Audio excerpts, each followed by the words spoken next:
Hi, everyone. Thanks for joining us today. I am here with FM, who is a great lender that I work with from Cross Country Mortgage. And today we're going to talk a little bit about the California Dream for All Shared Appreciation Loan that should be coming back this spring. So FM, I heard that there are a few changes this year. So would you like to talk about what the new requirements are here? Yeah, Erica, great to be here with you, and thanks for including me on this. Yeah, last year it was kind of a crazy Wild West type of situation. So it was a very high income limit, which was great. Normally, these down payment assistance programs aren't available to everyone, but they really wanted the dream for all. And so this year, the income limits are a little bit lower. Now, the income limit is going to depend on exactly where you are.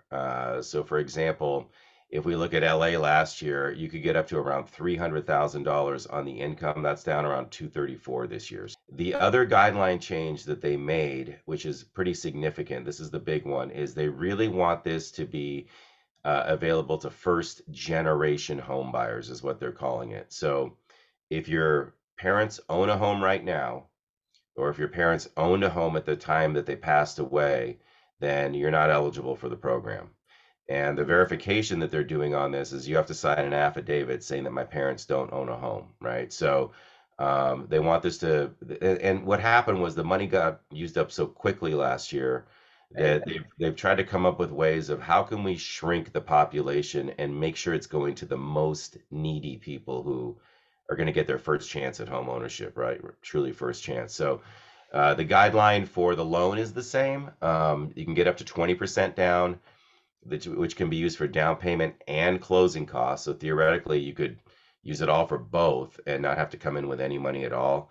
It is a loan. There's no monthly payments on it, but they're going to share in the appreciation. So whenever you do sell your house, they're going to take 20%. They're going to get their loan paid back, and they're going to take 20% of whatever that appreciation gain was. So if you buy it for $1 million and you sell it for 1.3 million several years from now, you have to pay back that $200,000 loan that you used. And in addition, 20% of that $300,000 gain is going to be 60,000. So you're going to pay back 260,000, right? So you get to keep 240 of the appreciation. They're going to get paid back 60. So we're anticipating appreciation in the state to be right around 6% per year. So it's kind of like having a 6% second that you don't make any payments on, and all the payments are just bundled into that appreciation, down the road. And this is expected to be paid either when you sell the house or refinance, right? So you're allowed, well, let me put one big caveat in here Yeah. is that the full guidelines have not been released, right? Okay. What we've got from Cal HFA is we've got a high level bullet point of the qualifications and the program and things like that, but the actual granular, multi-page set of guidelines is not out. So with that first version, you were allowed one refinance, and we do expect Mhm. rates to be going down this year, so they're allowing for that. So you can refinance once, and they'll keep that loan in place. You don't have to pay it back yet. But anytime you pull cash out or anytime that you sell the house, at that point, then the loan gets repaid. Okay. All right. And now, from what I understand, it's a little bit different of a process this year, too. So, how is it going to work for people who want to apply? Yeah, and this is the really good news. This is great because the process last year was first come, first serve. The barn doors open, come and get it, right? And there were a lot of people on those last couple. It lasted for 10 days. And on those last couple of days, a lot of people got their offers accepted with the anticipation of using this money, only to find out that it had just run out and that they couldn't close that purchase. And that was really stressful for a lot of people. So they want to avoid that.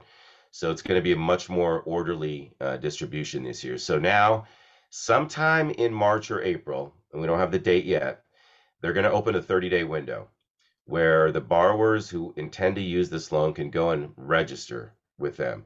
In order to register, you have to be pre-approved, and they've given us a very specific Cal HFA pre-approval form that we fill out. So process-wise, somebody, and I'm listed as one of the preferred lenders on the Cal HFA website. You have to work with one of these lenders, and you apply for the loan, you get pre-approved, and it's a standard conventional pre-approval.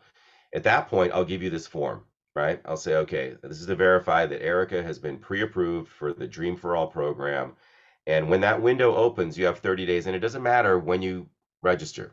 So they've emphasized this with us. They said, don't break the system. You don't have to be there on day one. There's no advantage. You could be registered on day one or day 30. You'll upload this form that I give you. You'll put your name in the system. And then after 30 days, they're going to close this window and they're going to have a lottery. So everybody who's registered in those 30 days is going to be put into a big pile. Didn't matter when you put your name in.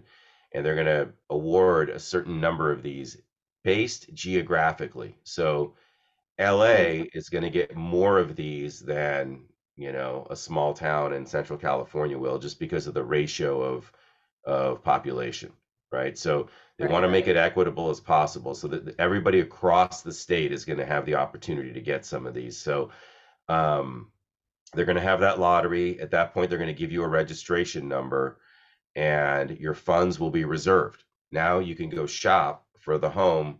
It's going to be available for 90 days.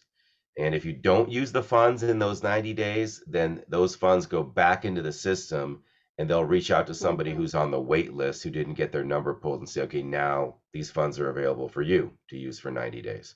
So once your number gets pulled, you've got 90 days to get into contract, not close, but at least get into contract and start using those funds. Okay.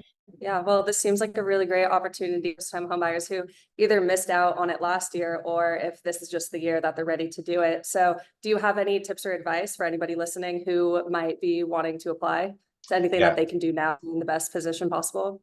Get pre-approved. That's the first step, is fill out. We have an online application. You can go online, fill it out, upload your documents. Right after that, I'll set up a time to have a meeting with you. We'll go over your scenario, your qualifications, answer any questions that you have. But that's the important first step right now, so that you're prepped. In addition to that, there are 2 classes that are required for all borrowers before closing of escrow. Not in order to get the reservations. You have time on that part. You can even take the classes after you register for the lottery. But there's a first-time homebuyer course, which is an online course about 8 hours or so.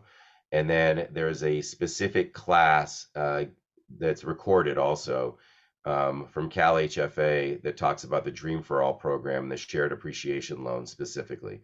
So you've got to get those 2 pieces of education. But the most important thing initially is to get that pre-approval done.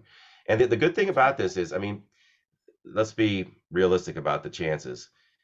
They expect somewhere around 20 to 30,000 applicants, and they expect to give out around 1,500 of these. So you've got about a 5% chance of getting your number pulled. But the good news is there's a lot of programs available with down payment assistance that are available right now. And we'll talk about that at pre-approval, right? So if you don't get this one, what do you qualify for? Because I've had a lot of clients who've been able to use the existing down payment programs and be able to close with $0 out of their own pocket, just using the Cal HFA, My Home, and Zip Loan.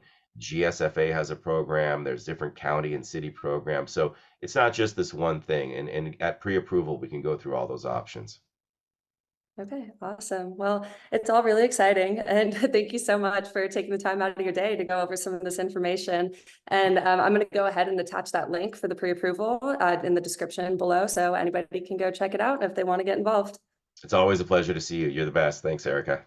All right. I'll talk to you soon. All right.